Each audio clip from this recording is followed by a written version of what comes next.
I filled it in. No time for the doubt, they counted me out, I'm getting it in. Yeah. No time for no loss, I'm paying the cost, I'm in it to win. Yeah. Refuse. Mine, it can't be diffused. If you ain't thinking the same, then we playing by different rules. You can't see the vision, we living at different views. Until we complete the mission, keep getting up, never snooze. I walk the mile in my shoes, had the mind of a fool, chasing diamonds and jewels. Trust me, I was confused. Started minding my business and used my mind as a tool. Ended up finding my purpose and found the time to get to it. They told me I couldn't do it, they told me I couldn't make it. They sold it, could never break it. That's sadly mistaken. I need a piece of the pie, I want it so bad I can taste it. They told me like Toby, keep on running toes, they gon' take them. Refuse to lose, built to win, applied myself, I filled it in. No time for the doubt, they counted me out, I'm getting it in. Yeah. No time for no loss, I pay for the cost, I'm winning to win. Yeah. Refuse to lose, I'm built to win, applied myself. Hello, everybody. Welcome back. Another episode of RBO with your boy Vaughn. Today, man, I got two exciting topics I want to talk to you guys about that I don't understand why the national media isn't really talking about these things. These things to me are big deals. These things to me are things that the world needs to know about, you know. Before we get started, I'd like for you guys to like, subscribe, share this with anybody that's an NBA fan, anybody that's just a sports fan. We have tons of different shows that's on the network as well that cover different ranges of sports. They're all listed in the bio. Check them all out. Every show brings a different type of flavor for you. Everybody know their stuff for sure. Also, click the link in the bio to become a member. You know, you get access to different chats on Instagram that, you know, they cover different sports where we have NBA chat, NFL chat, etc. And we go at it. We get live debates in that thing. You get live updates. You know what I'm saying? Before ESPN pops it on, things of that nature, we get it first. You know, our guys that are on that kind of stuff, they're legit for sure. Like, you find things out before you see the notification pop up. If you got like ESPN or something, yeah, it'll pop up in the Instagram chat before that. But, you know, become a member. You know, you get to come on the shows, the different shows. You know, you get, like I said, you get to get like loyalty badges and things of that nature. So it's pretty fun, man. We're not just a sports network. We're also a family as well. So you get a little bit of extra stuff with that as well. But enjoy the show, guys. Like I said, like, subscribe, share. But let's get into it, man. All right, this first topic I want to talk about today is a guy that got snubbed. You know, he's been putting up numbers all year, and he didn't even make the All-Star team. You know, and we're gonna go over to Sacramento and talk about Sabonis, because this dude is about to make some history. Now, we know he's a rebounding machine. Right now, he's averaging 20 points, 13.6 rebounds, 8 assists, shooting 61% from the field. Crazy numbers, if you ask me. Like, those are MVP numbers. I guess the only thing that's keeping away from MVP is his 20 points. If he averaged like 25 a game, he definitely would have been in the MVP conversation.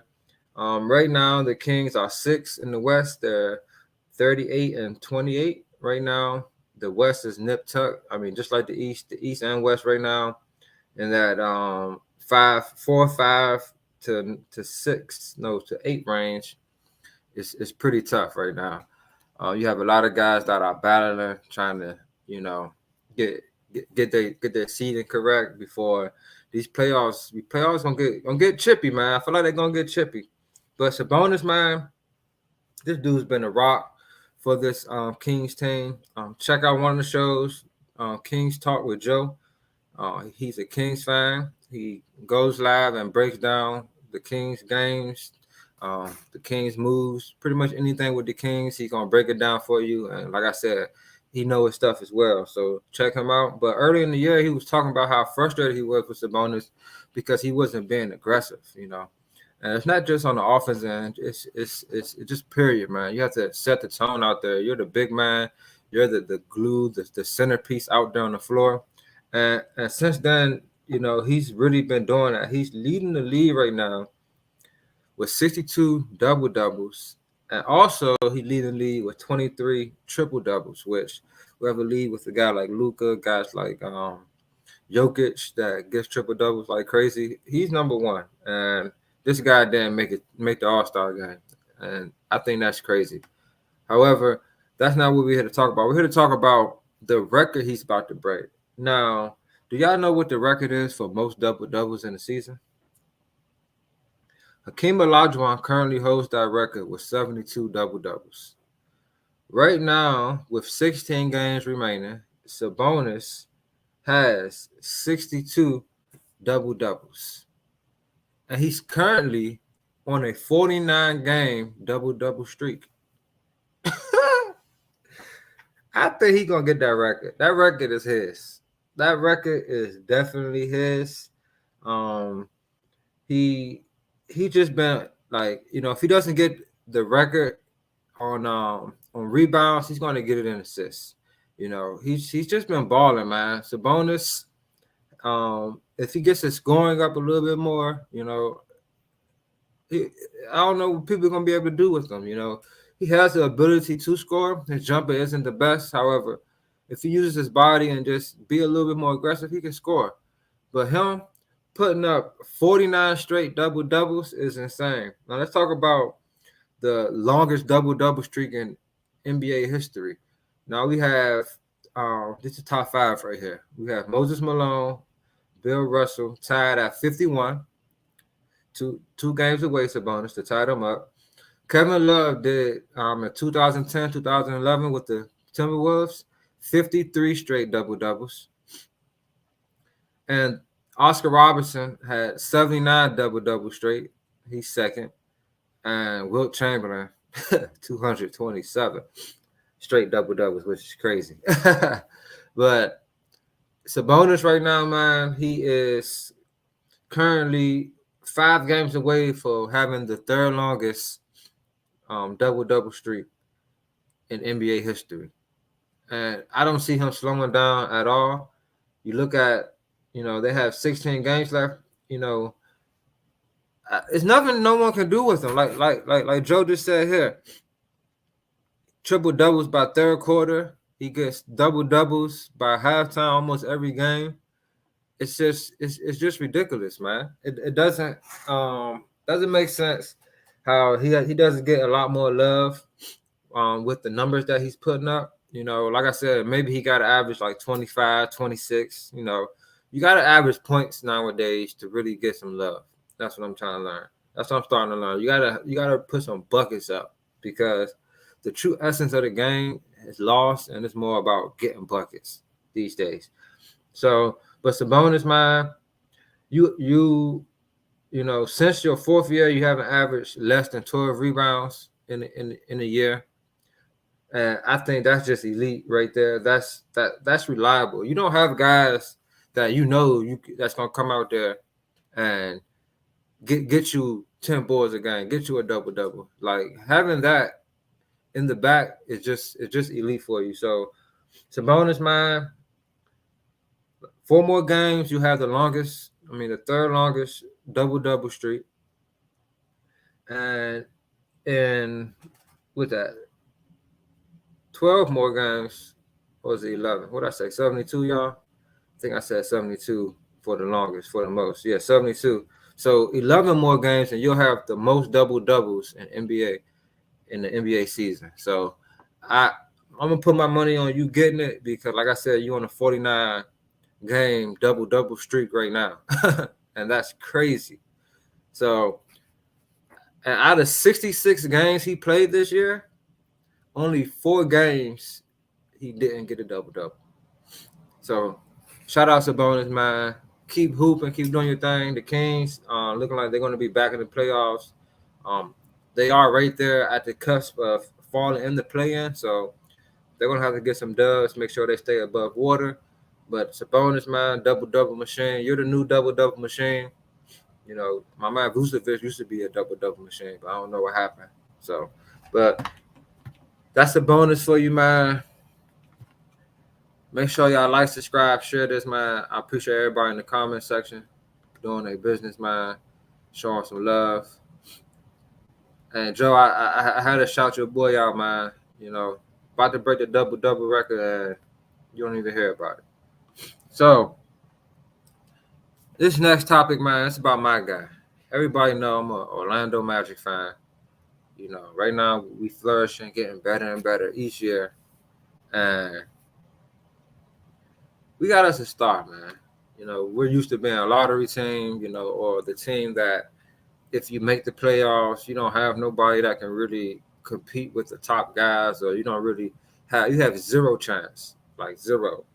You know, the last 2 years we made it was the years the Bucks won. We were eighth seed. I believe we won 33. We won 33 games and made it in at the eighth seed. And then after that, before that actually, we made it as the eighth seed again. I think we won like 40 games this year.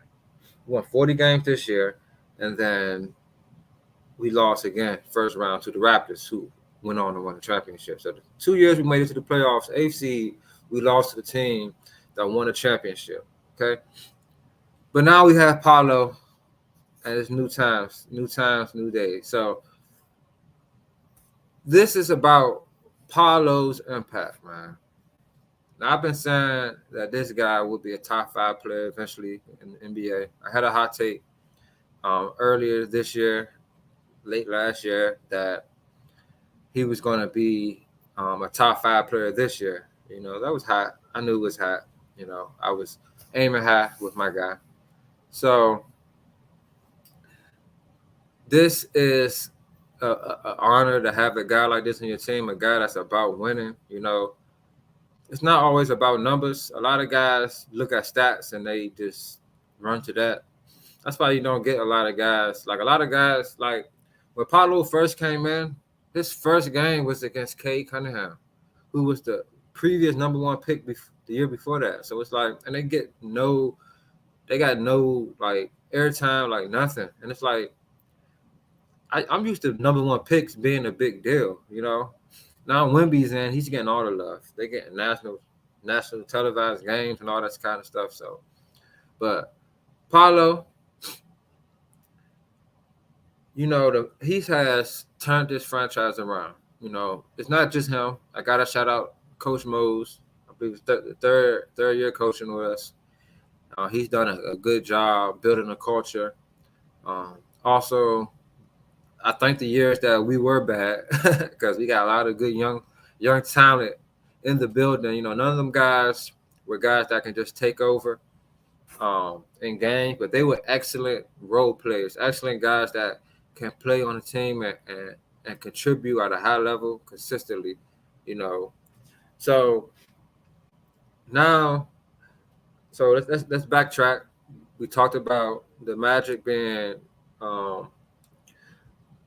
playoffs twice, 33 wins with the last one, and they lost to the Bucks when the Bucks won the championship. Next year after that, that's when we made all the trades. Vucevic got traded, Fournier got traded, Gordon got traded. It's time to rebuild. We ended up being 21-51, second worst in the East, third worst in the league. Then the year after that, we had 22 wins. It's crazy. And this is when we drafted Franz Wagner, our second best player. 22 wins, and we was the worst in the East, second worst in the league. We were worse than the Pistons, y'all. Like, come on, man. So then we draft Paolo. You know, we get a first-round pick, and it actually did its thing. Paolo take us from having 22 wins to 34 wins. Even though we started off with guys, we only had like 5 legit players. Like we had endless G League players. We had no point guards, and we started off 5-26, 25, something like that. And then we ended off trying to make a run to the play-in, but we couldn't get in. And we ended 34-48. This year, Paolo has us 5th in the East right now, with 40 wins and 28 losses. So we have 14 games left with a chance to actually make it to, you know, the top. We can probably hit 50 wins this year, y'all. This next 8 games, well, 7 games. We had our last game, which was a home game against the Raptors. Our next 7 games are all home games, and we have the 6th best home record in the NBA right now. So that's a formula for success right now for the Magic. They're the 3rd in points allowed by all NBA teams, 4th in defensive rating out of all the NBA teams. Um, they have, a formula I feel like that works for them. They're learning how to win. They have a lot of faith in Paolo. You know, they're instilling a lot of faith, as you saw when he hit the game winner against the Pistons. He was very emotional just because he was sick. He played terrible, and the team still had faith in him to take the last shot. So that's just showing the trust. And when you watch this team play, they're very unselfish. They have trust in each other.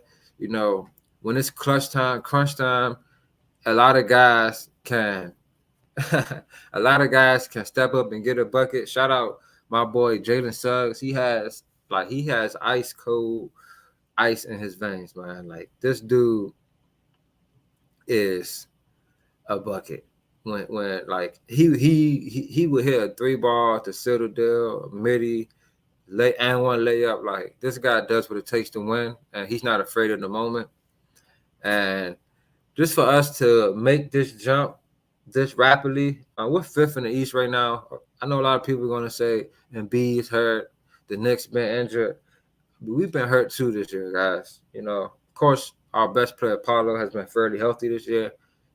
I do feel bad for Sixer fans because, Embiid was showing some greatness, and Embiid was showing greatness. So, for me, I'm just very proud of this team right now to be in the position that they're in. They're a team that is in the conversation, man. Believe it or not, they're in the conversation just because they're where they are. They can defend, and they have a young star. And one thing about Paolo, when the game gets close, he doesn't shy away. He has the 10th most clutch points in the NBA right now. And I told you that the team trusts him a lot. He's taking the 4th most shots out of anybody in the NBA in the clutch. And maybe that's due to, we're more of a defensive team. So a lot of our games are very close. We hold a lot of teams under 100, close to 100 a lot of times. And our clutch record is 20-11. So we know how to win games when they are close, and we know how to defend.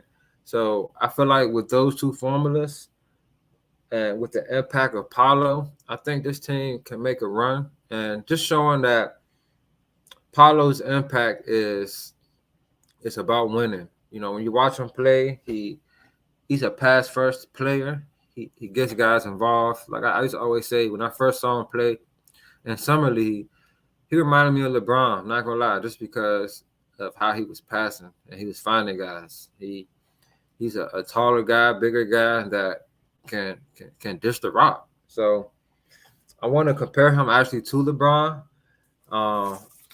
The year before we got Paolo, he had 22 wins, worst in the East. The year before the Cavs got Paolo, they had 17 wins, worst in the East. First year with LeBron, 35-47. First year with Paolo, 34-48. Second year with LeBron, 42-40. Second year with Paolo, 40-28. Currently, we're still counting. Then after that, the Cavs won 50 games. So I see a similar trend with Paolo. It's just a beautiful thing when you have a guy that is just a winner, man. He makes the right plays. He knows how to take over a game when he has to. He's still kind of learning that, if you ask me, learning when and how to take over. But like I said, man, he's brought a lot of hope to the city. It's not just him. Like I said, it's a team effort. We're fairly healthy as a Magic team, which we haven't been for a while, and it's a beautiful thing when you got that, and then you got a lot of Paolo going on. Franz Wagner's picked it up. Our bench is playing pretty well. Shout out Anthony Black as well. One thing about him that I didn't expect, I said this very early in the season, he's a pretty good shooter, man. Catch and shooting, he does wonders for us. So watch out for the Magic, man. They just might knock somebody off first round, and I wouldn't be surprised at all. Because, like I said, Paolo's 10th in clutch points. The team has the 6th best clutch record in the league. So it's a formula for success, man. I did want to say something about one comment. Where he at? Here we go. Shout out my boy Teddy. He's the host of BWT Baseball with Teddy. Baseball season is gearing up, so tap in with my boy. But he's asked me, how does it feel to have to root for a Blue Devil day in and day out? Everybody knows I'm a Tar Heel fan. Shout out them Hills. We lost to the NC State, but still number 1 seed. You know what, Teddy? It doesn't bother me really. You know why? Because my favorite player at one point was Kyrie Irving. He's a Blue Devil as well. And it doesn't bother me because I didn't root for them in college. So once you get in the league, I don't even care about your college past, to be honest. It doesn't sway me at all.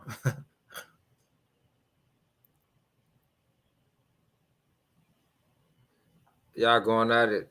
Oh, man. Shout out Tomo. Shout out Carl. Shout out my boy Tay. I appreciate everybody that was locked in with me today. That's all I got for you guys, though. Make sure you like, subscribe, share. You know, Sabonis will break that record, y'all. I'm telling y'all, it's too easy for him. He already on a 49 streak. So, hey, he's going to get it. Paolo, keep impacting winning. He's going to keep on going up, up, up.